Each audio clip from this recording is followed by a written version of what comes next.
Soein, un jeune homme stylé et super puissant, est le plus fort du monde. Actuellement, il est en mission pour sauver la planète, perché au sommet de la pyramide du niveau 0, cerné par des millions de zombies, squelettes et monstres morts-vivants, tous bien décidés à lui faire la peau, ou plutôt à lui croquer le derrière, ce petit coquin. Alors que les monstres foncent sur lui, comme lors de l'assaut de la zone 51, il rappelle son chat, Wankoik, puis active son bœuf atomique élémentaire avant de charger droit dans la mêlée, les éliminant comme de vulgaires PNJ sans cervelle. Il fonce vers le centre, deux lames enflammées en main, se demandant combien de jours se sont écoulés depuis le début de cette bataille pour protéger la pyramide. Soudain, les archers morts-vivants lui envoient une pluie de flèches, mais il bondit, les esquive toutes, puis commence à les découper, réduisant leur rang sans pitié. Alors qu'il court, perdu dans ses pensées, il réalise que certains morts-vivants se sont combinés en monstres gigantesques et il se retrouve maintenant encerclé par un groupe imposant de ces créatures. Une fois tout le monde en position, il s'assied et active son attaque ultime, 1000 tombes, invoquant d'énormes pierres tombales imprégnées de magie de lumière, en tuant un grand nombre. Puis il saute pour poursuivre son carnage, tel le gigachad qu'il est, sans la moindre hésitation. Mais Sujin n'a pas toujours été aussi stylé et puissant. Pour comprendre comment il en est arrivé là, il faut remonter 1 an en arrière, bien avant que la Nation du Feu n'attaque. À l'époque, Subian n'était qu'un orphelin dégoûtant, stupide et malodorant, vivant seul et étudiant dans un lycée d'élite bâti sur le cimetière d'otakus dégénérés, de leurs rêves brisés et de leur waifu 2D.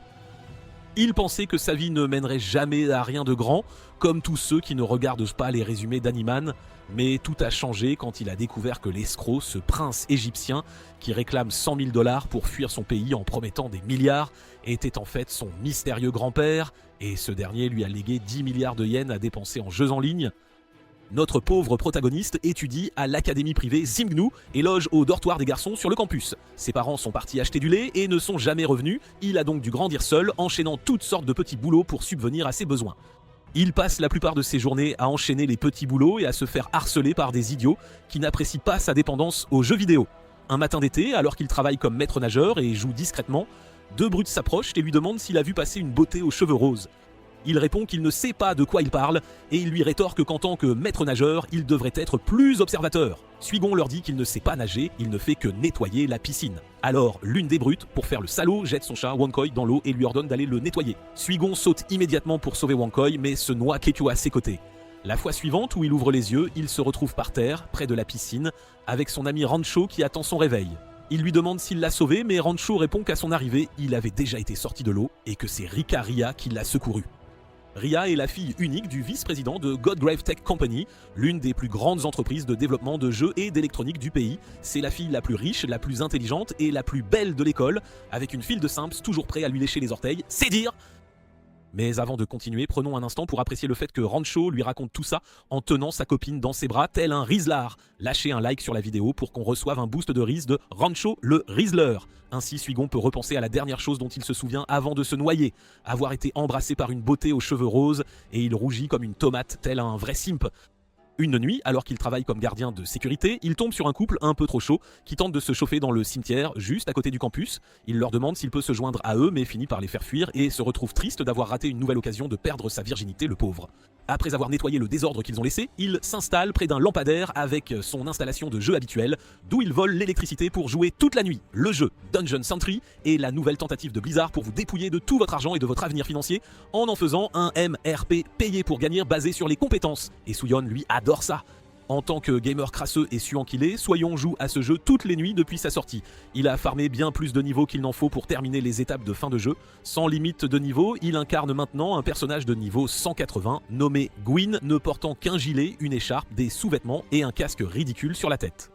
Sans équipement de haut niveau, il est devenu une légende urbaine, tel le petit nu d'Elden Ring, capable de vaincre seul le dragon ultime de niveau 99 en quelques secondes avec son bâton ridicule. Tout le monde le trouve super cool, mais en réalité, c'est juste un pauvre gamer transpirant, sans un sou pour son jeu préféré, alors il farme toute la nuit comme un forcené. Après avoir terrassé le dragon ultime, il décide d'explorer un nouveau donjon pour y farmer des mobs. En cherchant un peu, il entend une jolie fille aux cheveux roses courir partout en hurlant, comme si elle était poursuivie par un monstre champignon puant. Elle utilise son sort d'eau sur le monstre, mais ça ne sert à rien car tout le monde sait que le type plante est plus fort contre le type eau comme dans Pokémon. Suigon décide alors de montrer ses talents, il intervient avec ses attaques de glace et physique et vainc le monstre sans difficulté. Après avoir été sauvée, la jeune fille s'approche de lui, se présente comme Rei, une joueuse de niveau 11, et lui demande son identifiant de jeu. Mais avant qu'il ne puisse dire quoi que ce soit, son ordinateur s'éteint. Il lève les yeux et voit que le câblage du lampadaire est en train de lâcher. Après ça, Wankoi le regarde faire l'idiot alors qu'il décide de grimper au lampadaire pour réparer le câblage. Mais là, il aperçoit la beauté aux cheveux roses de l'école, Ri, ouvrir les fenêtres de sa chambre au dortoir des filles qui se trouve de l'autre côté du mur du cimetière. Il commence à la fixer comme un pervers, mais son ami, Maki, le fait tomber du poteau en lui lançant un oreiller, le prenant pour un harceleur flippant. Le lendemain matin, alors qu'il nettoie les fenêtres de l'école pour son petit boulot, il voit Raya assise sur un banc avec sa colocataire, jouant à son jeu préféré sur son ordinateur portable. Il jette un coup d'œil à l'écran et réalise que c'est elle, la personne derrière Rei, la joueuse de niveau 11 qui l'a sauvée la nuit dernière. Il est super excité. Pour la première fois de sa vie, c'est une vraie fille mignonne derrière un ami de jeu, au lieu d'un gros homme d'âge moyen et pas très net. À ce moment-là, Rancho le surprend à fixer Rei comme un simp et lui dit que tomber amoureux c'est bien, mais qu'il doit savoir qu'elle est quelqu'un d'inaccessible, bien au-dessus des étoiles, car tout le monde à l'école l'idéalise, il devrait donc faire attention à ce qu'il vise. Plus tard cet après-midi-là, alors qu'il joue dans sa chambre de dortoir, il reçoit une demande d'ami de Rei et devient super excité avec cette énergie de simp mâle bêta. Après cela, pendant plusieurs mois, ils jouent ensemble et deviennent de très bons amis dans le jeu. Mais un jour, Rei lui dit qu'elle se demande à quoi il ressemble dans la vraie vie. Sujin, lui, se dit qu'il est impossible qu'ils deviennent amis dans la réalité aussi, car il est toujours occupé par ses stupides petits boulots, c'est un étudiant pauvre sans famille, et ils vivent pratiquement dans des mondes différents. Il souhaite que ces jours durent éternellement, qu'il puisse passer du temps avec Rei dans le jeu, mais tout change un jour quand la Nation du Feu attaque. Une nuit, tous les joueurs du jeu reçoivent une notification annonçant que ce jeu, Dungeon Century, sera bientôt interrompu. Suigon devient vraiment déprimé. Le lendemain matin, il erre sans but dans l'école, ayant l'impression que sa vie est finie. Avec la fermeture des serveurs du jeu, ses aventures avec Rei prendront fin et il redeviendra le loser solitaire qu'il a toujours été, hélas. Il passe sa journée à enchaîner ses petits boulots, se morfondant dans la dépression, comme vous tous dans la section commentaires, jusqu'à la tombée de la nuit. D'un autre côté, le vice-président Yuki s'assied avec sa fille, Ri, et lui donne une boîte spéciale. Il lui dit de la garder en sécurité et si jamais quelque chose de grave devait arriver, il veut qu'elle suive les instructions à l'intérieur de la boîte. Ri lui demande ce qu'il veut dire par là et il répond que c'est juste une mesure de précaution et que rien ne va se passer, bien sûr. Il explique ensuite que Dungeon Century a rempli son rôle de prototype et qu'un nouveau jeu qui changera ce monde est sur le point de commencer. Puis il se retourne et lui dit qu'elle doit être triste d'avoir enfin trouvé un ami qu'elle appréciait dans le jeu et Ri rougit comme une tomate, gênée. Après cela, son père sort et se rend à son bureau pour assister à quelques réunions concernant l'annonce du nouveau jeu. Plus tard, cette nuit-là, Ri se connecte au jeu et attend que Gwen se connecte aussi. Assise dans la taverne, elle entend parler d'un objet caché dans le jeu, la fleur du chant du soir, qui peut exaucer n'importe quel vœu. Le joueur plaisante en se demandant s'il pourrait empêcher les développeurs de fermer les serveurs s'ils la trouvaient. Puis ils en rien. Quelque temps plus tard, Sugin se dépêche vers son lampadaire et se connecte au jeu pour retrouver Rei. Elle lui dit qu'il ne reste qu'une semaine avant la fermeture des serveurs, alors elle veut passer le plus de temps possible à l'aventure avec lui. Sugin prend une bonne dose d'illusion et se dit que pour elle, il n'est qu'un ami en ligne parmi d'autres dans un de ses jeux et c'est tout ce qu'il représente à ses yeux. Une fois le jeu terminé, il ne pourra plus jamais la rencontrer ainsi et il en est triste. Il se promène et parle du jeu et avant de se déconnecter, Ria lui parle de la fleur du chant du soir, disant qu'elle veut absolument la trouver avant la fin du jeu, coûte que coûte. En bon simple gamer transpirant et un peu crasseux qu'il est, Soyeon lui dit qu'il la trouvera avec elle et ils se promettent de le faire avant la fermeture du serveur. Pendant ce temps, la GGT annonce le lancement du prochain grand MMO en ligne, intitulé Gravebuster. Les joueurs seront des pilleurs de tombes qui traqueront divers trésors cachés à chaque étape, et pour bien leur pomper l'âme, le jeu aura un nouveau système où votre force financière sera aussi votre force ultime, évidemment. Ce qui signifie en gros que c'est du capitalisme pur et dur. Si vous êtes pauvre, eh bien bonne chance. Plus un joueur dépense d'argent dans le jeu, plus il devient fort. En plus de ça, tous les joueurs qui s'inscrivent recevront une console spéciale gratuite appelée Seabay, conçue spécifiquement pour jouer à Gravebuster. Ainsi, une semaine passe et le jour arrive où Dungeon Century célèbre son grand événement final. Ri se connecte et attend que Gwen vienne l'aider à trouver la fleur du chant du soir. Mais l'horloge tourne et il ne vient pas, malheureusement. De son côté, Suigon passe toute sa journée à enchaîner les petits boulots et à broyer du noir. Pendant ce temps, le vieil homme Yuki est assis dans son bureau, observant son jeu toucher à sa fin, en préparation du chef-d'œuvre de sa vie, Gamebuster, qui prendra bientôt le relais. Tous les objets et la monnaie de Dungeon Century seront transférables vers Gamebuster. Ainsi, les anciens joueurs auront déjà un avantage sur les nouveaux venus, mais ce que Yuki espère par-dessus tout, c'est que quelqu'un trouve l'objet caché avant la fermeture définitive des serveurs. Raya se promène dans le champ des fleurs du champ et commence à chercher l'objet caché toute seule. C'est alors qu'un joueur, tel un monstre, devient fou furieux et ruine tout l'événement en tuant les autres joueurs et en leur volant tout leur équipement. Ils arrivent bientôt sur le champ des fleurs du champ et attaquent Ria aussi. Elle essaie de se défendre, mais l'avatar de l'ennemi se transforme en monstre tentaculaire et on sait tous ce que ça signifie pour les fils d'anime, n'est-ce pas ? Pendant ce temps, Sujin est en retard à cause d'un petit accident sur le chemin, mais finit par se traîner devant son ordinateur et se connecte. Il va à la taverne pour trouver Ray, mais l'endroit est détruit. Grâce à un message enregistré, il découvre que Ray est parti seul chercher la fleur. Il traverse la ville détruite et arrive finalement au champ des fleurs du champ, où il trouve Ray étendue sur le sol, tout son équipement de luxe disparu. Il la prend dans ses bras et la regarde tristement, les larmes aux yeux, tandis qu'elle s'excuse de ne pas avoir pu trouver la fleur pour lui, tenant une fleur tordue et brisée dans ses mains.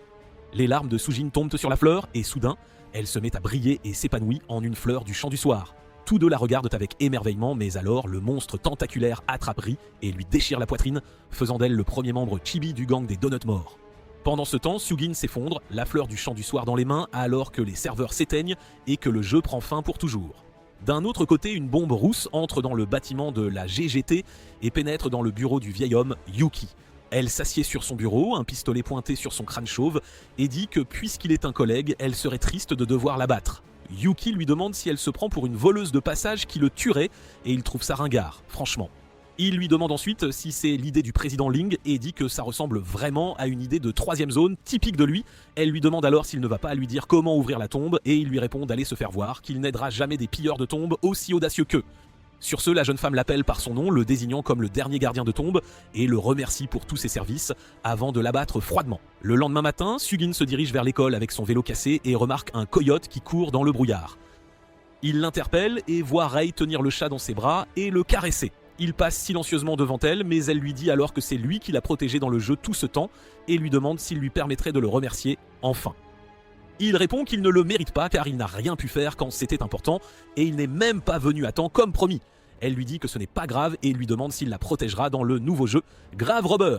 Il est super excité d'entendre ça, dit qu'il le fera et finit par casser le guidon de son vélo, ce qui l'a fait rire de sa pauvre maladresse. Plus tard ce matin-là, le bâtiment de la GTC est encerclé de voitures de police et de barricades alors qu'ils enquêtent sur le meurtre du vice-président Yuki. Soo-jin est extrêmement choqué lorsqu'il l'apprend de Rancho pendant son cours et court vers le dortoir de Ria car son père vient de mourir. Il retrouve Maki à la porte et elle lui dit que des gens de l'entreprise sont venus la chercher plus tôt car il y a beaucoup de paperasse et d'arrangements à faire pour les funérailles, donc elle sera absente un certain temps. Pendant les funérailles, les gens plaignent le sort de la jeune Ria et des rumeurs circulent selon lesquelles le vieil homme aurait également contracté une énorme dette. L'affaire du meurtre fait la une des grands journaux télévisés et le président de la GGC, Ling, fait une annonce publique déclarant qu'ils ne resteront pas les bras croisés tant qu'ils n'auront pas capturé le tueur. Pendant ce temps, la tueuse rousse se tient sur la même scène derrière les rideaux, observant son discours hypocrite et mensonger. De son côté, Soo-jin regarde les nouvelles sur le net et en voyant le portrait de Yuki, il a un flashback de lui jouant avec le vieil homme quand il était petit et se dit qu'il le connaît de quelque part. Quelques jours plus tard, Ria appelle Soo-jin pour qu'il vienne la voir chez elle. Après avoir échangé quelques salutations, elle sort la boîte violette et la lui donne, avec une lettre posée dessus. Soo-jin la prend et commence à lire, découvrant que c'est une lettre de son père Yuki, lui demandant de remettre la boîte à Soo-jin. Il l'ouvre pour voir ce qu'il y a à l'intérieur et y trouve un cube. Il pose son doigt sur l'écran, ce qui lance une séquence d'identification et le connecte en tant que Riku Soo-jin. Le système lui dit alors d'attendre pendant qu'il démarre.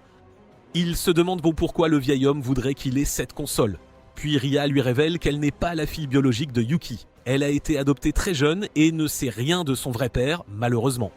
À ce moment-là, une voiture noire arrive et sa femme de chambre vient lui dire qu'elle a des invités. Ria s'excuse et sort et trouve deux hommes qui lui demandent si elle est la fille de Yuki.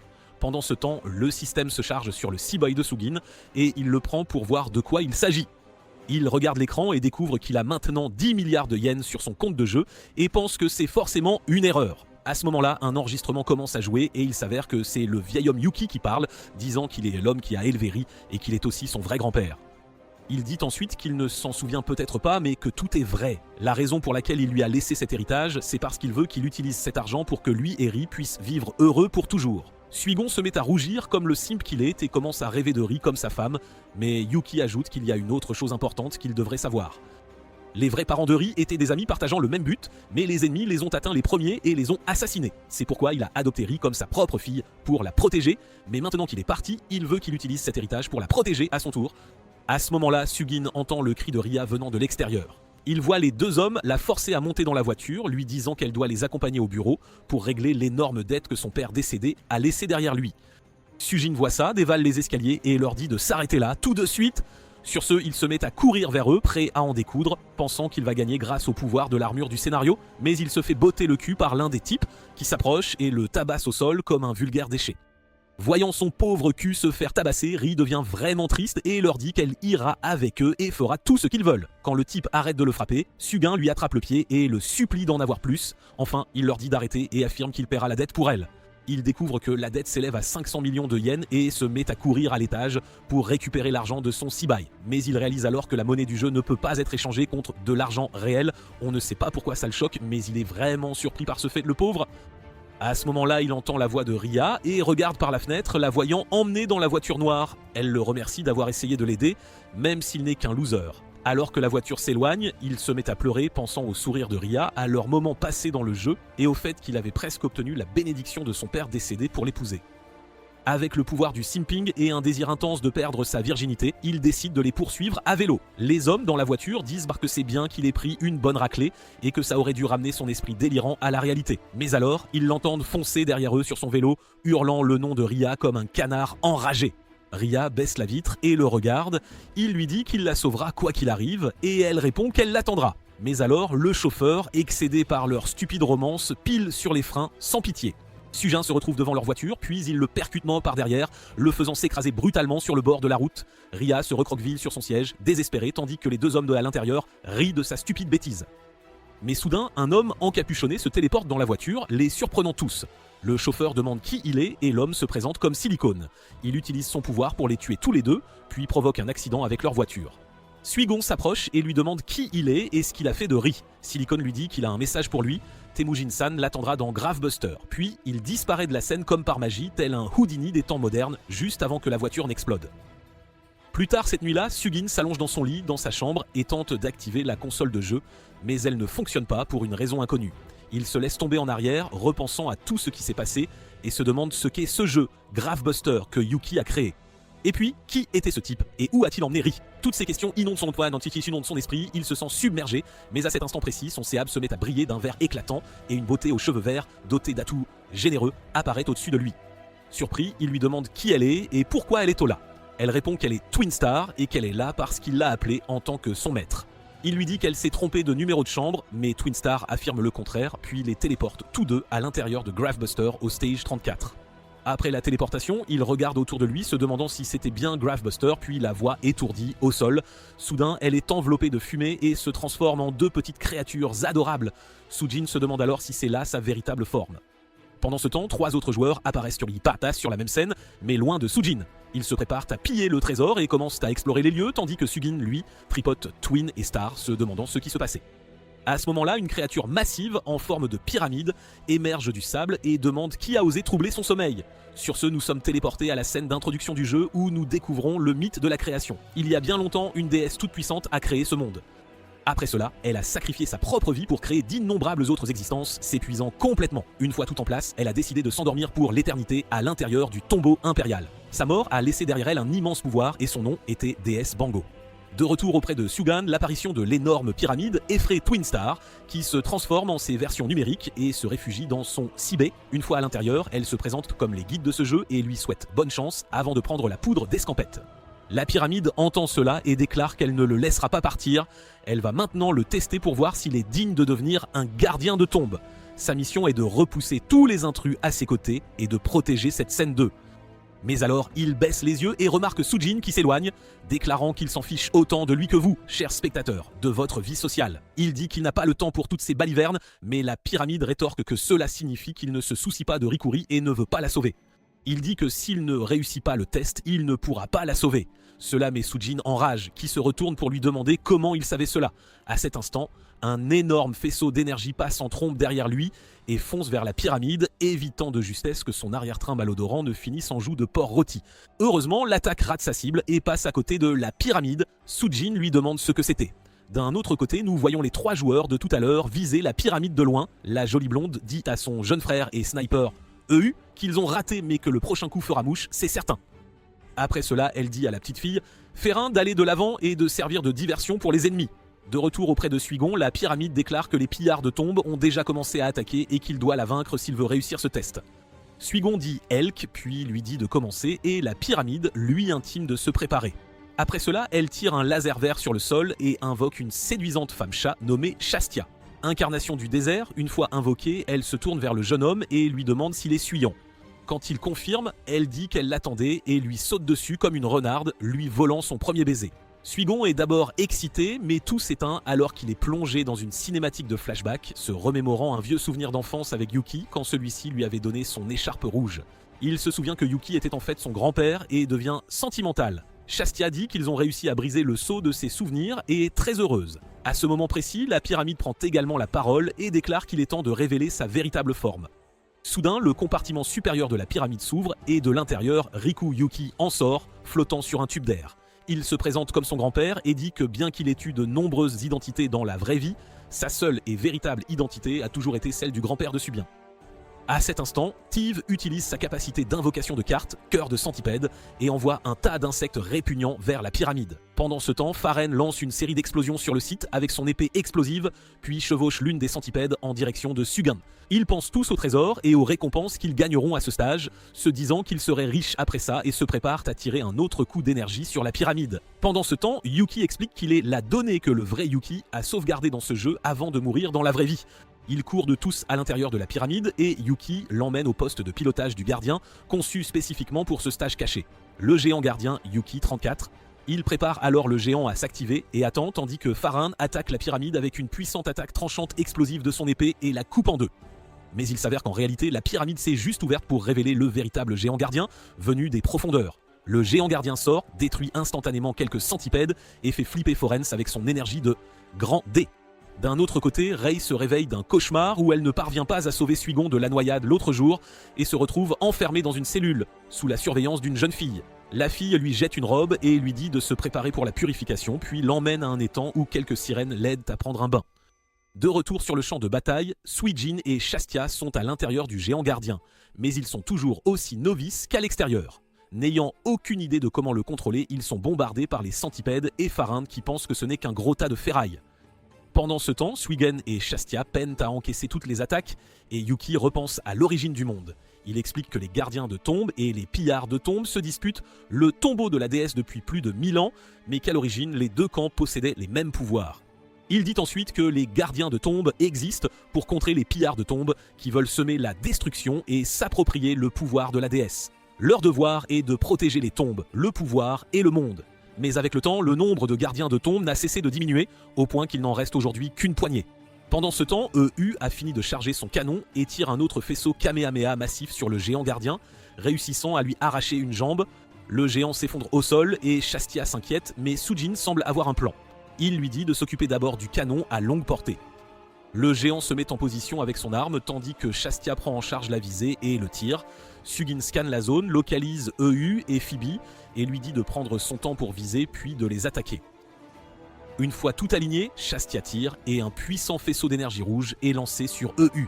Il se met à hurler comme une fillette et se fait pipi dessus, mais le faisceau d'énergie est alors réfléchi par un tas de cartes de diamants et revient frapper le géant à la place. Il s'avère que c'était l'œuvre de Phoebs. Elle dit qu'il est temps de contre-attaquer et active la carte d'hypnose du club. Sur ce, elle lance un tas de clubs en l'air et le sort s'empare de l'esprit de Shasha qui commence à tirer sans réfléchir sur les clubs en suspension. Elle utilise tellement cette capacité qu'il ne leur reste plus qu'un seul tir, mais Suiden l'arrête à temps et la maîtrise. Pendant ce temps, Ferrin et les centipèdes continuent d'attaquer le géant et certains robots centipèdes parviennent même à pénétrer à l'intérieur du robot et à l'endommager de l'intérieur. À ce moment-là, Feed appelle Pharren et lui dit de se mettre à couvert car EU est sur le point de lâcher le plus gros pet de son canon énergétique que le monde ait jamais vu. À l'intérieur, Suyin se retourne pour demander de l'aide à Yuki, mais le voit gisant au sol, prêt à rendre son dernier souffle. Il lui demande ce qui se passe et Yuki répond qu'il n'était que la donnée du vrai Yuki et que son temps touche à sa fin, donc il ne devrait pas être triste. Cela dit, il demande à Sujin de protéger la tombe de Bango, affirmant que c'est aussi le seul moyen de sauver Ria, puis il déclare être le dernier des gardiens de tombe avant de disparaître en effet numérique. Sugan est extrêmement triste de perdre son grand-père juste au moment où il avait retrouvé ses souvenirs de lui. Il se met à hurler comme un protagoniste d'anime et avec ça, son écharpe se met à briller, indiquant que l'armure scénaristique a été activée. Il élabore un plan et confie à Twin et Star la tâche de contrôler la frénésie de tir de Shastia sous contrôle mental. Après cela, il chevauche l'une des centipèdes hors du robot et fonce droit sur Phoebe depuis le ciel. Pharon essaie de le rattraper pour voir qui il est, mais sa stupide personne se fait attirer dans le piège. Il fait signe à Twin et Star de faire tirer Shastia sur les clubs devant lui et abat Pharon avec. Après cela, il place quelques cartes de diamants réfléchissantes sur le chemin, faisant en sorte que le faisceau d'énergie se reflète sur elle, frappe feed et l'élimine aussi. Il se tient alors en l'air, au-dessus d'une des cartes réfléchissantes, et fait douter Eyu de ses propres yeux. Celui-ci dit qu'il pensait que tous les gardiens de tombe avaient disparu, mais Sugin répond que le dernier est toujours en vie. EU monte sur son canon et tire sur Sugin, mais ce dernier utilise une autre carte inversion Ono et fait rebondir le faisceau d'énergie sur EU, l'éliminant lui aussi. Après cela, il est de retour auprès du géant, et Shastia dit qu'il a réussi l'examen et qu'il est maintenant le dernier gardien de tombe. Il répond qu'il n'a pu le faire que grâce à elle et au Twin Star, mais elle lui dit qu'il a fait un excellent travail, puis lui fait ses adieux, sa mission étant accomplie.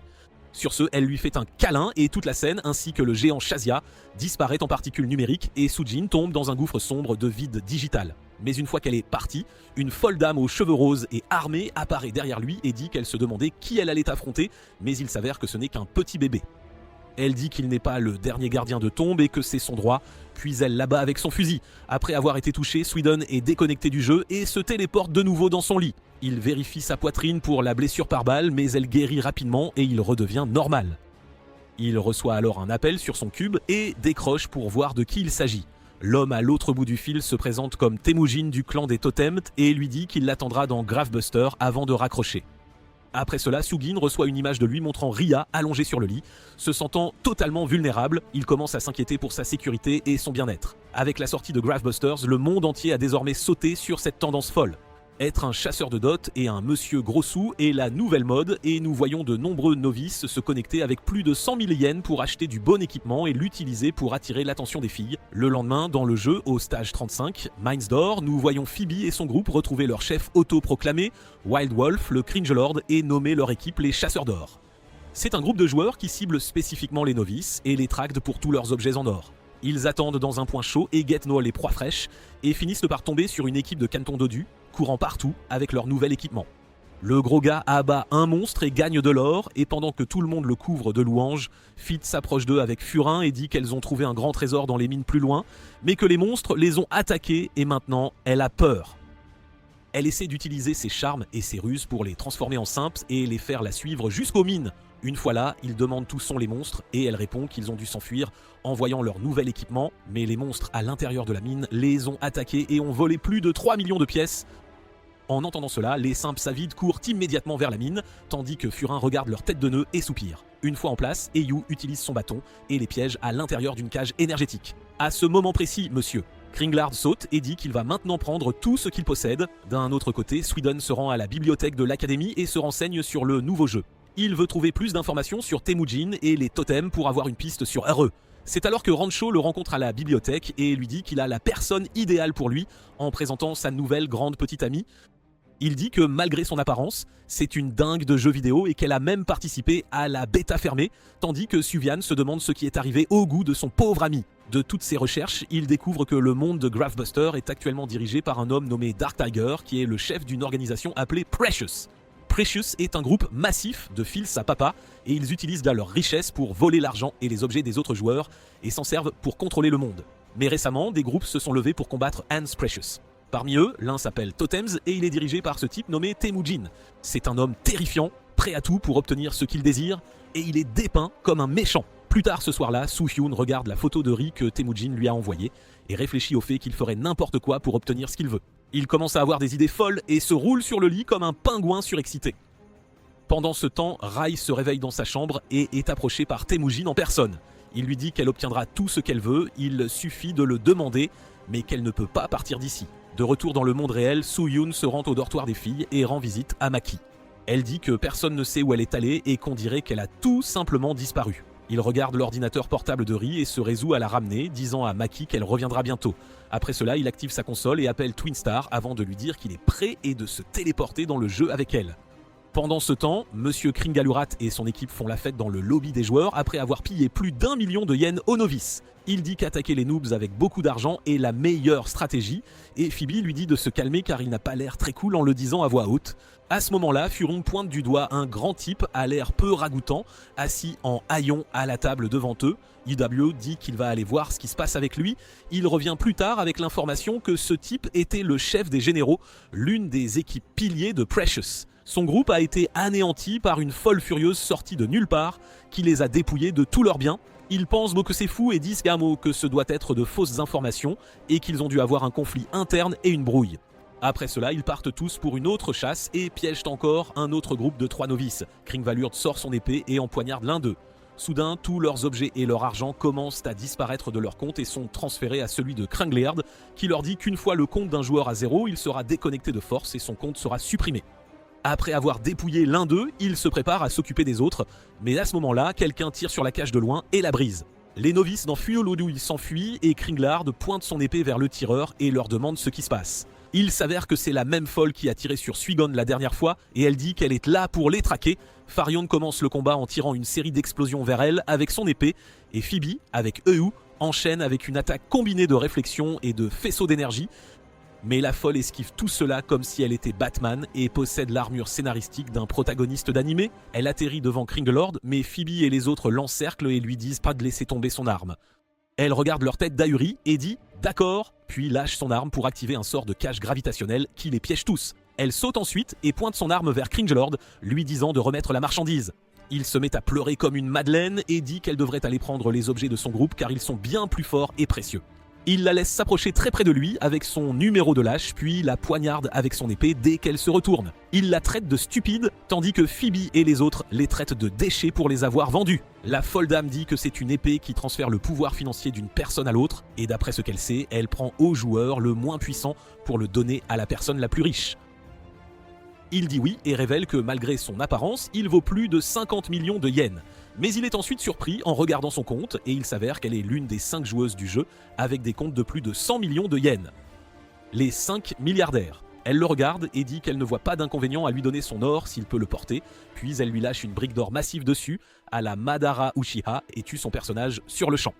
Après cela, elle s'éloigne en sautant et monte dans sa calèche. Phoebe lui demande son nom, elle répond que son nom est la collectionneuse et qu'elle est une femme qui ne vit que pour tuer les pillards de tombes comme eux. Après cela, elle s'éloigne en poussant un rire fou et disparaît au loin, tandis que son nom atteint les rangs supérieurs des Precious qui décident de l'éliminer.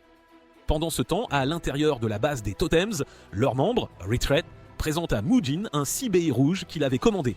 Il dit qu'avec cela, il pourra montrer aux Precious qu'ils peuvent aussi être imprévisibles.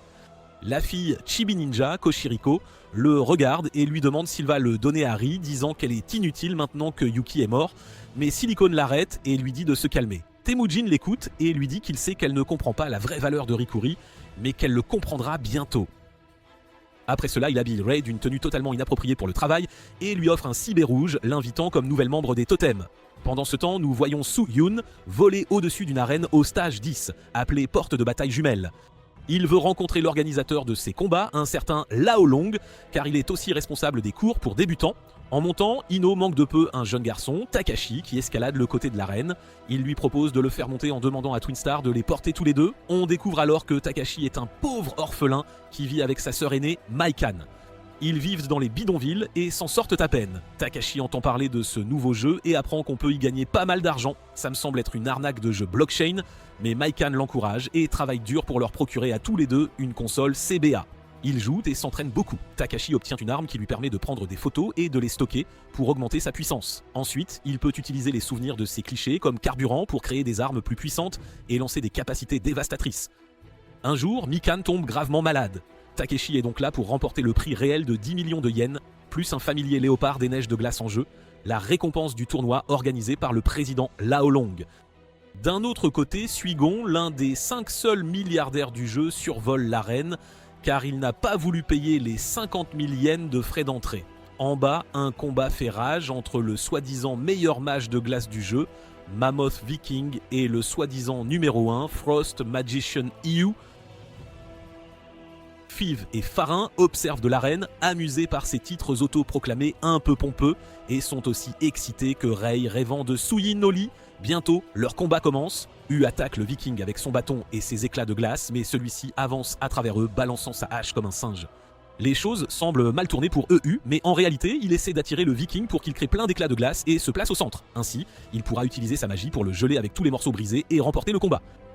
Pendant que tout cela se déroule dans sa tête, Twinstars demande à Takeshi qui va gagner. Takeshi répond qu'aucun d'eux ne gagnera car c'est lui le patron. Il utilise son album pour s'équiper d'une armure et la transformation soudaine fait lâcher prise à Twinstar.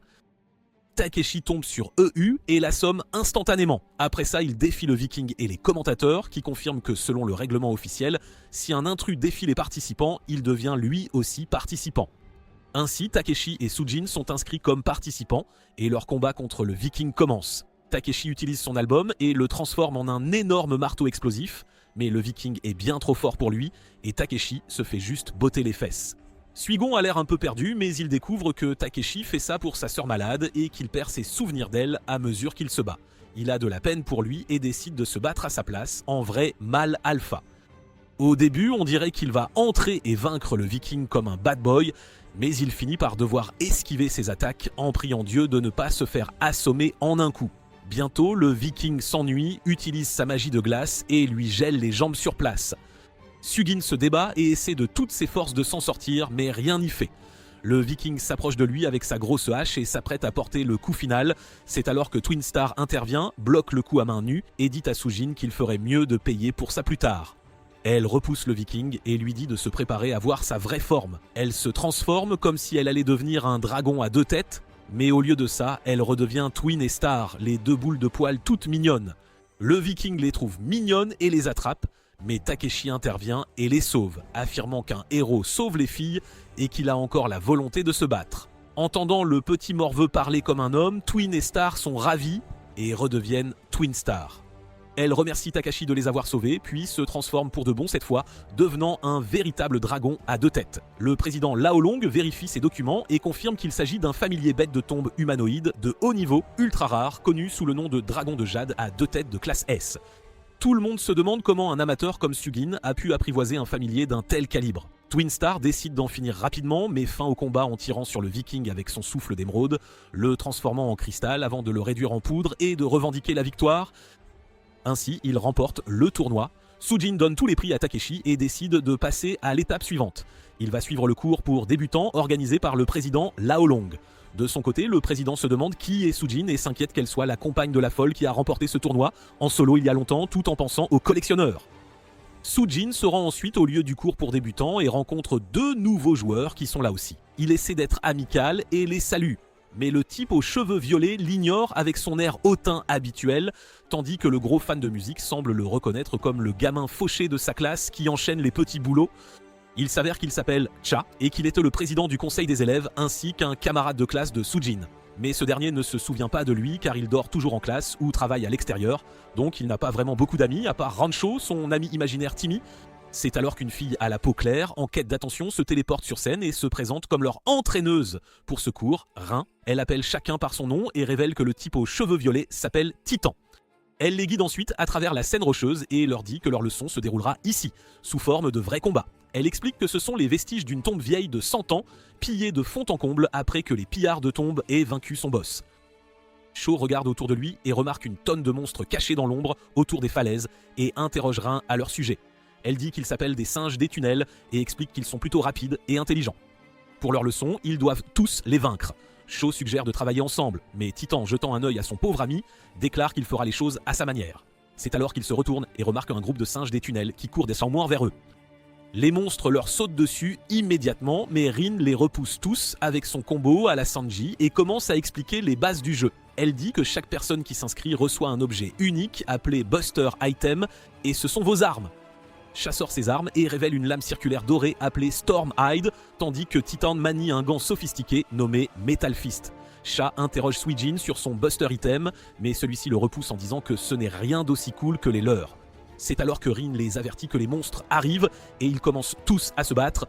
Titan les frappe fort avec son objet et Rin les attaque aussi avec son épée. Ils réalisent tous les deux que les attaques physiques ne fonctionnent pas sur ces monstres.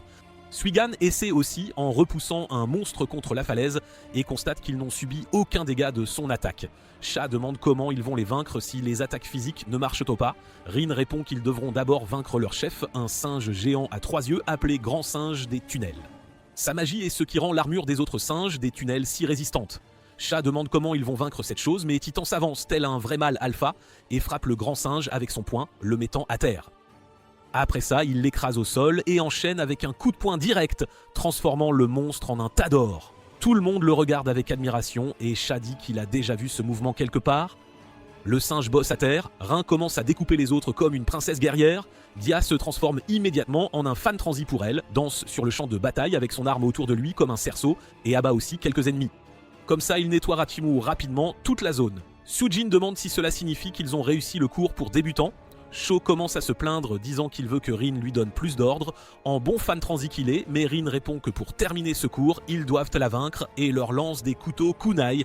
Suijin l'esquive assez facilement, tandis que Titan invoque immédiatement un familier et bloque l'attaque avec. Xia est surpris et dit qu'il a mis environ 500 000 yens de son argent de poche dans le jeu, mais qu'il n'aurait jamais pu s'offrir un familier avec ça. Il demande à Titan s'il a trouvé des monstres et économisé pour l'acheter.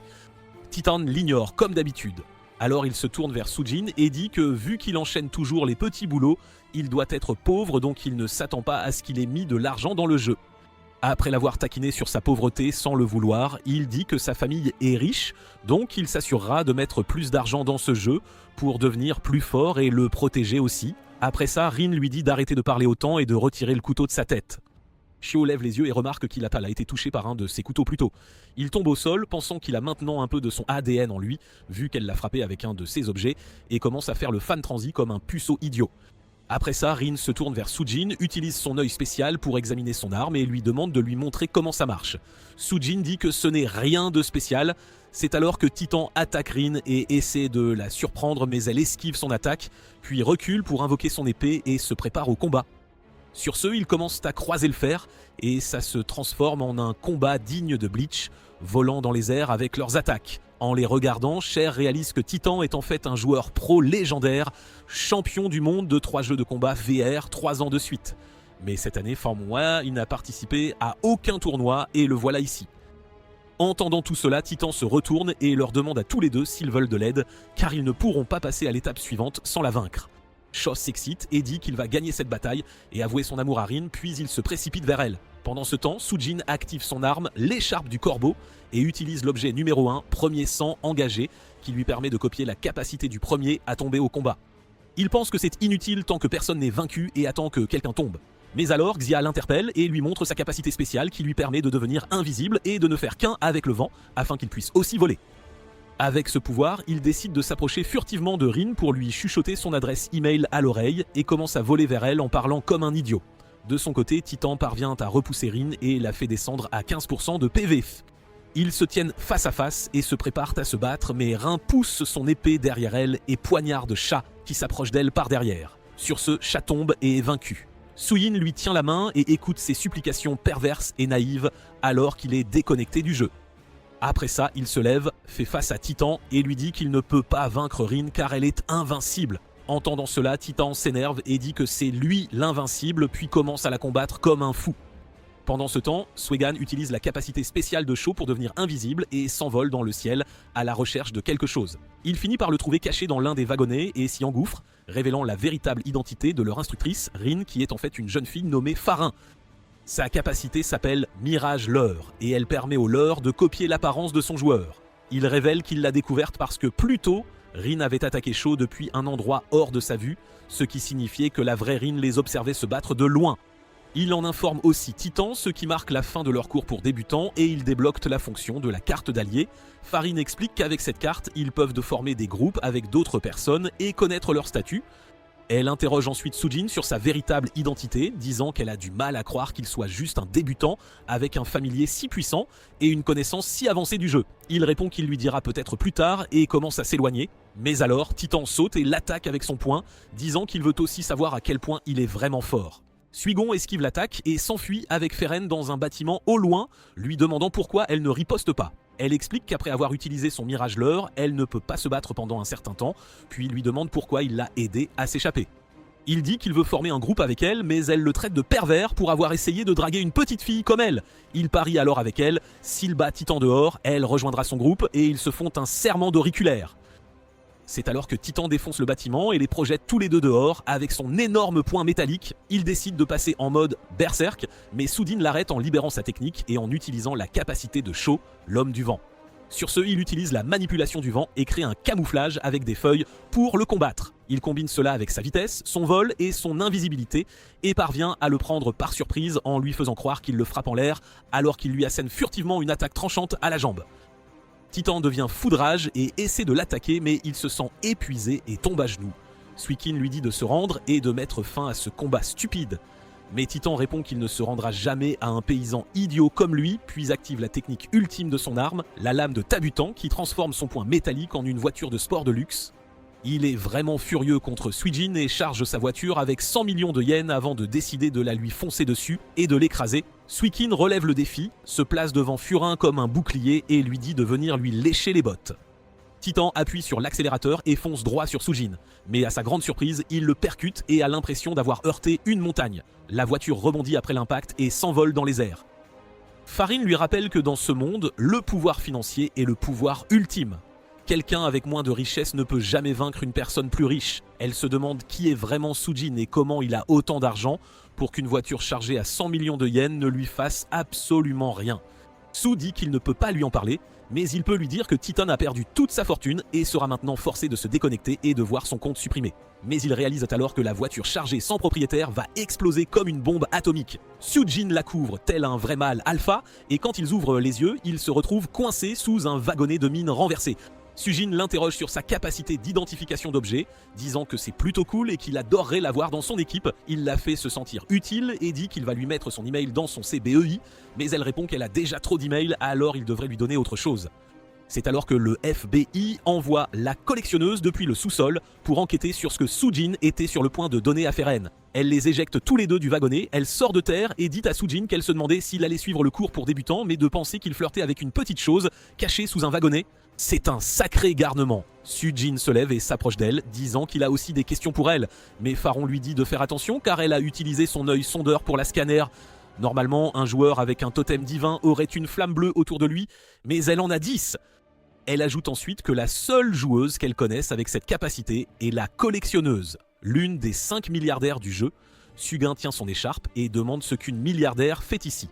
Mais la collectionneuse tire alors sur Féron avec une balle en peluche spéciale qui la transforme en poupée et l'endort pour quelques minutes. Elle dit qu'elle voulait lui parler en privé, c'est pourquoi elle a fait ça. Et lui tire aussi dessus avec une balle monstrueuse dégoûtante qui lui ouvre la bouche et entre dans son estomac. Elle explique que cette femme est appelée un dragon saucisse et c'est aussi sa clé pour sauver Ri. Il lui demande si elle sait où est Ri, elle répond qu'il ne doit rien croire de ce que Temujin lui dit et qu'il devrait l'utiliser pour entrer dans le quartier général du totem. Une fois à l'intérieur, le dragon saucisse lui dira exactement où se trouverait. Elle monte ensuite dans sa calèche et s'en va tandis qu'il lui demande où est Temujin. Elle répond qu'il ne devrait pas s'en faire car Temujin le trouvera lui-même, puis abat l'un des assassins du totem qui suivait Suijin de loin. C'est alors que Feren reprend ses esprits et Suijin lui explique tout. Il s'approche ensuite de l'assassin du totem et lui demande où est Temujin. Mais quand celui-ci l'ignore, Suijin utilise sa capacité de vent et le dépasse en un éclair, tel un Goku en Ultra Instinct. Le type dit qu'il n'a pas reçu l'ordre de répondre à ses questions et décide de s'en aller. Mais quand Suijin le poursuit, il lui montre qui est le vrai patron en esquivant toutes ses attaques et en ripostant avec ses doubles lames. Suijin pense qu'il ne pourra pas les esquiver mais Farin intervient et le sauve. Après ça, l'homme passe en mode super vitesse et disparaît de leur vue. Sugin demande à Farin pourquoi elle est venue l'aider. Elle dit qu'elle ne peut pas laisser un membre de son équipe mourir comme ça, et l'entendre dire ça le rend vraiment heureux. C'est alors que l'assassin revient et se déplace autour d'eux à une vitesse fulgurante avec ses lames, les attaquant plusieurs fois.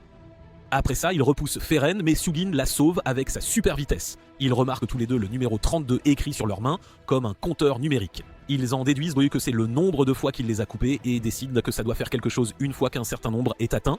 Malgré cela, Suvin décide de sauter en avant comme un idiot et se fait couper une fois de plus, ce qui le déconnecte de force du jeu. Après ça, il lance sa lame sur Faron, mais elle la bloque avec son arme. Elle pense que ça va marcher, mais même ça compte comme une coupure, et elle est aussi déconnectée de force avec un compte à rebours de 24 heures avant de pouvoir se reconnecter. Une fois dehors, Sugin reçoit un appel d'un numéro inconnu. Il pense que c'est Faron, mais découvre que c'est en fait Temujin. Il lui dit que s'il veut toujours sauver Re, il doit faire ce qu'il dit. Pendant ce temps, dans le bâtiment de JJC Corporate, une réunion secrète du conseil d'administration se tient entre les dirigeants de l'organisation de jeu principale, Precious. Ils décident que le jeu est bien accueilli, et avec cela, ils sont prêts à affronter l'étape finale et à dépasser le zéro. Avec Dark Tiger, l'un des 5 milliardaires du jeu, à sa tête, Precious est l'organisation la plus influente du jeu, et pour soutenir sa mission, il a 16 personnes qui composent ses meilleurs officiers. Tous leurs actifs combinés dépasseraient les 2 milliards de yens, et avec ça, ils font leur rapport à Dark Tiger, lui annonçant que les préparatifs sont faits et qu'ils sont prêts à conquérir le zéro. Dark Tiger les interroge sur le festival du stage 18 de demain. Ils répondent avoir déjà envoyé des anneaux de transfert par mail à tous les joueurs, mais ont une grosse inquiétude. Le compteur des gardiens de tombe est passé de 0 à 1 d'un coup, ce qui signifie qu'un nouveau gardien de tombe est apparu. En entendant cela, Dark Tiger leur ordonne de trouver et de tuer ce gardien coûte que coûte. Pendant l'appel, Timotien dit à Sugin qu'il garde Ria en otage, donc il n'a pas à s'inquiéter pour sa sécurité. Par ailleurs, un festival aura bientôt lieu au stage 18. C'est un festival pour ceux qui ont terminé toutes les étapes du jeu et aussi une étape préparatoire pour la conquête du stage 0. Pour conquérir ce stage, il devra trouver une joueuse nommée Nishikaze. Sugin lui demande comment il saura qui est cette Nishikaze et il lui répond qu'il le saura le moment venu. Sur ce, il raccroche, le laissant en plan, comme d'habitude, avec plus de questions que de réponses. Le lendemain matin, Sugin se réveille et remarque une foule de gars attroupés devant le dortoir des garçons. Il se demande ce qui se passe, s'il l'a draguée, mais découvre que cette petite fille n'est autre que Farin. Quand elle l'appelle à l'aide, tous les autres garçons regardent le pauvre Sugin, le traitent de tricheur malchanceux et de coureur de jupons, et lui lancent des regards noirs. Sugin la sauve et l'emmène au café de l'académie où ils parlent de leur équipe fraîchement formée. Farin commande pour environ 20 000 de nourriture aux grandes dames de Sugin qui s'inquiètent pour l'addition, alors qu'il pèse 10 milliards de yens dans le jeu. Juste à ce moment, des brutes entrent et le taquinent pour avoir les séries pour une minable, les traitant de pauvres et de ploucs, mais Farin se lève et déclare qu'il vaut plus de 100 millions de yens dans Gravebuster et leur dit d'arrêter de l'embêter.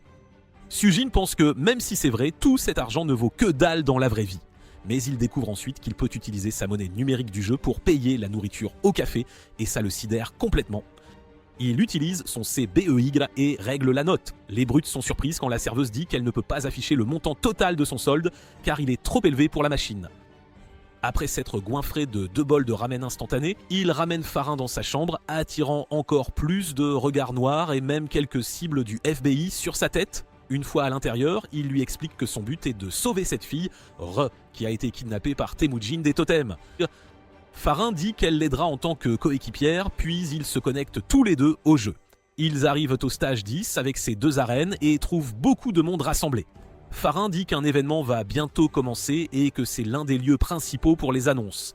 Il s'installe dans une taverne et Farin commande encore plus de nourriture, comme si elle voulait battre Luffy à un concours de mangeurs. Assis là, Sugin entend des gens parler de l'apparition d'un autre milliardaire qui sème la zizanie chez Precious et Totem, et Sugin pense qu'il parle de lui. Il se sent pousser des ailes de Yonko et se dit qu'il est peut-être temps de révéler son identité de 6e milliardaire. Mais ces gars se dirigent vers lui et il commence à paniquer. À sa surprise, il l'ignore et passe de devant lui vers la sortie, regardant dehors pour voir une volée de pigeons qui lâchent des anneaux dorés sur les joueurs. Il s'avère que ce sont des anneaux de transfert pour le stage 18 où le festival aura lieu. Une fois que tout le monde en a un, ils se téléportent instantanément, Sugin et Farin décident d'y aller aussi, et hop, ils arrivent sur scène.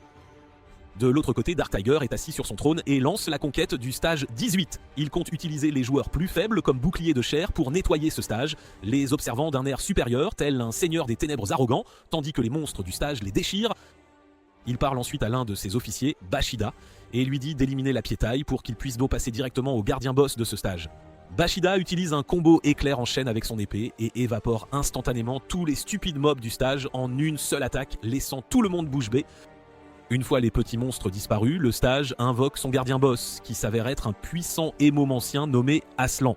Au loin, on voit l'assassin masqué de tout à l'heure se tenir à côté d'une fille aux cheveux violets, observant le champ de bataille.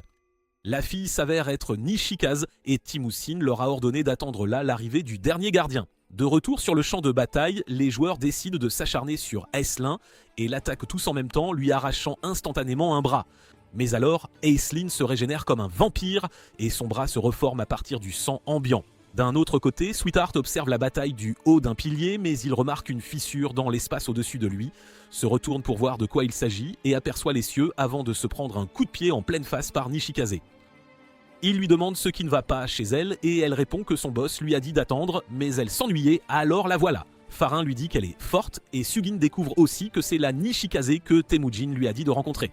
Il lui demande quel était leur but et pourquoi ils avaient kidnappé Ri, mais elle dit qu'elle s'en fiche et est sûre qu'il aimerait la rencontrer aussi. Après cela, elle utilise sa capacité et crée un miroir qui se connecte à la chambre de Ria.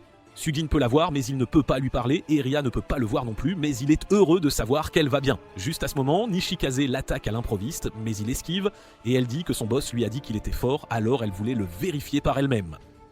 Elle utilise ensuite sa compétence d'analyse et scanne son objet Buster, confirmant que c'est l'onde de Rikuyuki. Pendant ce temps, Astelin s'amuse à tuer des joueurs comme des PNJ qui meurent en dommages collatéraux et invoque sa légion de moustiques sanglants qui attaquent aussi les joueurs. Après avoir tué les joueurs, il les transforme en sang et absorbe toute leur essence par hémomancie pour devenir encore plus fort. Juste à ce moment, il remarque une lumière rouge brillant au sommet d'un pilier et saute en disant que c'est l'onde et le sang qu'il attendait et affronte Sugin. Il pointe son bâton vers son visage et dit qu'il a reçu l'ordre de le suivre, puis transforme son bâton en une petite clé avant de la donner à Sugin, lui disant que c'est la clé du stage 0, mais qu'avant d'y aller, il doit passer l'épreuve finale. Il rassemble ensuite tout le sang autour de lui et se transforme en sa forme finale, le Bouddha sanglant. Il leur montre ensuite un de ses points vitaux et demande à Sugin s'il sait ce que c'est. Sugin demande si c'est son point faible ou quelque chose comme ça, et il répond que c'est vrai et qu'ils devront le détruire pour le vaincre, mais c'est aussi là que ses grands-pères ont scellé ses derniers souvenirs. Donc, une fois qu'il l'aura vaincu, il retrouvera ses souvenirs du Stage 0 et pourra ensuite y aller. Sugin accepte le défi et s'avance en activant son écharpe corbeau. Nishikaze explique que son objet Buster lui confère 7 gemmes aux 7 capacités différentes. Les gemmes qu'il obtient à l'activation sont mélangées aléatoirement et elle ne sait pas encore quelle gemme fait quoi, mais nous connaissons déjà la première gemme bleue qui lui permet de copier les capacités du premier ennemi tombé au combat. Sugin souhaite qu'une gemme puissante soit sélectionnée et est content quand c'est la gemme rouge. Aslan lui demande de montrer la vraie puissance de son objet Buster, puis le projette au sol d'un coup de poing. Nishikaze s'échappe avec Farin et nous découvrons que Sugin a bloqué l'attaque avec une épée appelée lame corbeau. Aslan dit qu'une lame est inutile contre son corps qui se régénère, mais Sugin révèle que c'est en fait le Bankai d'Ichigo, qui triple sa vitesse en plus d'être extrêmement tranchant. Il le tranche ensuite rapidement et le laisse tomber dans la mare de sang. Il l'observe d'en haut et remarque qu'il essaie de se régénérer en absorbant le sang ambiant et décide de l'achever avant qu'il ne puisse le faire. Il saute avec une attaque tranchante, mais Azalin la bloque, le repousse et gagne encore en puissance en se dotant de bras supplémentaires, se transformant en monstre. Il commence ensuite à tirer des rafales d'énergie de ses mains et Sugin essaie de riposter, mais il le frappe violemment et le projette en arrière, brisant son épée au passage. Il révèle ensuite le symbole du lotus sur sa tête et explique que dans 80 secondes, s'il ne récupère pas son noyau, tout le sang de son corps explosera et il mourra. Sugin regarde son épée et réalise qu'une fumée spéciale s'en dégage. Il remarque qu'elle contient de l'oxygène concentré et l'utilise pour remplir tout le champ de bataille, ce qui donne un bonus de statistiques temporaires à tous les autres joueurs de la zone. Avec ça, il les attire tous à attaquer Aslan et à se faire vaincre par lui.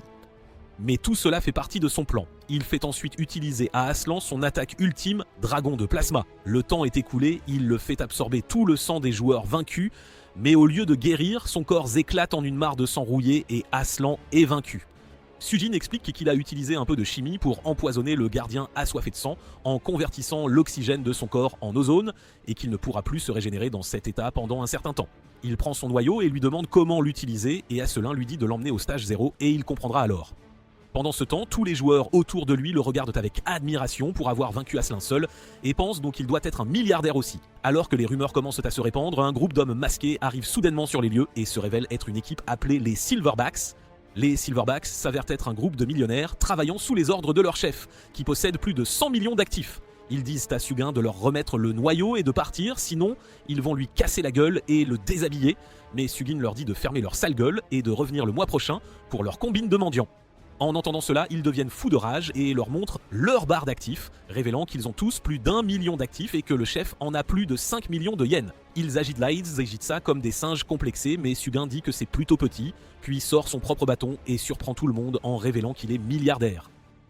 Sur ce, il se dirige vers l'entrée du stage 0 et leur dit que seul lui peut entrer à partir de maintenant, laissant Nishikaze et Farin derrière. Une fois à l'intérieur, Sugin se retrouve devant un érable et il ressent une certaine nostalgie. Il se souvient que c'est l'endroit où il venait avec son grand-père, puis demande à Aslan comment débloquer ses souvenirs. Aslan lui dit de manger le fruit noyau qu'il tient, et une fois fait, il commence à avoir des flashbacks de son enfance, où son grand-père a utilisé Re et l'a offerte pour le rituel de scellement, lui aspirant tous ses vrais pouvoirs. Il lui a ensuite dit qu'elle n'aurait plus aucun souvenir de son passé et que cela la libérerait aussi de sa malédiction. Mais pour les protéger tous les deux, il devait aussi sceller les souvenirs de Sugin, puis il utilise le fruit pour les sceller et son propre sang pour créer un gardien afin de protéger la clé de ce lieu. Ce gardien s'avère être Aslan et une fois le flashback terminé, Aslan félicite Sugin d'être devenu le dernier gardien et dit que sa mission est accomplie et qu'il peut maintenant reposer en paix. Après cela, il lui donne un nouvel équipement en guise de cadeau d'adieu et le laisse partir. D'un autre côté, les gars des Silverbacks contactent leur chef qui possède plus de 100 millions d'actifs et lui parlent de l'apparition d'un milliardaire. Ils lui disent donc qu'il est près de l'entrée du Stage 0 et leur boss leur dit de garder secrète sa connexion avec Precious, puis tire sur Sugin à distance en utilisant sa capacité de tir de canon à portée de carte. Tout le monde regarde l'attaque volée vers l'entrée et découvre que c'est une attaque super puissante au-delà de toute mesure. L'attaque se rapproche de plus en plus de Farin et Nishikaze, mais juste à ce moment, Sugin sort du portail et bloque l'attaque d'une seule main. Il explique que son nouvel équipement lui confère des PV presque équivalents à ceux de tous les joueurs réunis sur cette scène, puis dit que cette attaque était sûrement puissante, car elle a réussi à lui retirer un 5e de ses points de vie. Après cela, il demande à Nishikaze de le laisser parler à Ri et lui dit de l'attendre et que dans quelques jours, il la sauvera et tout redeviendra normal. D'un autre côté, Silicone se tient à côté de Ri et lui dit que dans 5 jours, le Stage 0 s'activera et si tout se passe bien, il la transférera à Sugin comme promis. Après cela, Nishikaze dit à Sugin qu'elle va l'emmener voir Timousin maintenant et ils commencent à marcher vers son portail. Mais alors, le chef des Silverbacks, Monkey, intervient et commence à attaquer les joueurs de la zone. Il interpelle le 6e milliardaire et lui dit de venir se battre. Sinon, il tuera tous les ploucs ici en son nom et invoque aussi un singe doré géant pour les écraser tous au sol. Sugin se sent coupable et saute pour l'affronter, mais Monkey le met en position et lui tire dessus avec une explosion super puissante. Mais juste avant qu'il ne puisse tirer, le gars masqué de totem intervient et dévie son tir en frappant ses bras, sauvant Sugin. Il s'approche de lui et le soigne grâce à son titre de docteur, et Nishikaze explique qu'il s'appelle Purple et qu'il est l'un de leurs meilleurs membres. Monkey est encore plus excité d'avoir des adversaires de taille et il commence à les combattre tous, révélant qu'il est l'un des meilleurs joueurs, sur le point de devenir milliardaire et montre ses actifs, 999 999 999. Il leur tire dessus à la mitrailleuse, mais 2 autres membres de Totem interviennent et forment une barrière de glace et de bois autour d'eux, tenant leur défense. À l'intérieur, Sugin leur demande si Monkey ne deviendra pas milliardaire en battant un petit monstre ou en gagnant une pièce de plus. Ils répondent que dans Gravebuster, les actifs sont plafonnés juste en dessous d'1 milliard et pour dépasser ce plafond, il faut obtenir un titre d'étoile solitaire très unique et rare dont personne ne connaît vraiment les conditions d'obtention. Ils apparaissent juste aléatoirement. Dans le cas de Purple, il a un titre super rare de docteur et il l'a obtenu en fabriquant plus de 10 000 potions de soins au hasard. Dans le cas du magicien du bois, il a obtenu son titre en maîtrisant tous les éléments magiques du jeu. Ils expliquent ensuite qu'en devenant milliardaires, les joueurs peuvent créer une règle unique pour leur personnage. Un exemple est le collectionneur qui possède plus de 10 objets Buster. Sugin se souvient avoir obtenu son titre de dernier gardien de tombe grâce à la baie marine que son grand-père lui a donnée, mais il ne sait pas quelle capacité spéciale il a obtenue avec. Ils lui disent ensuite qu'actuellement 10 joueurs sont sur le point de devenir milliardaires et Monkey est une élite parmi eux, ayant atteint ce statut dès la première année de la bêta fermée. Mais il essaie d'obtenir son titre d'étoile solitaire depuis et a tué des millions de joueurs dans l'espoir de l'obtenir. En bref, c'est un singe fou de combat. Sugin dit que même si c'est vrai, il ne peut pas rester là à laisser ce singe faire ce qu'il veut, car il doit aller sauver Ri. Selon le contrat passé avec Totem et son grand-père, il doit agir comme le dernier gardien de tombe et protéger le Stage 0 de la conquête, tandis que tous les autres joueurs, y compris Precious, s'opposeront à lui et tenteront de le conquérir. Il active ensuite sa capacité et cette fois il obtient la gemme violette, qui lui confère une super vitesse grâce à son ombre et un Sharingan avec un super ordinateur dans le cerveau. Grâce à ses atouts, il sauve tout le monde dans la barrière et se prépare à combattre Monkey. Mais Nishikaze les arrête tous les deux et dit à Monkey que s'il cherche quelqu'un à combattre, elle peut lui présenter son boss, Timousin, qui est aussi l'un des 6 milliardaires. Monkey est excité par cette offre et dit à Sugin qu'il ne veut pas l'offenser. Même s'il est aussi milliardaire, Temujin a aussi des totems, donc le vaincre lui rapporterait plus de récompenses. Sur ce, ils décident tous de se diriger ensemble vers la base des totems pour rencontrer Temujin le Giga Chad. Et c'est ainsi que les saisons 1 et 2 de Jin no Guardian s'achèvent.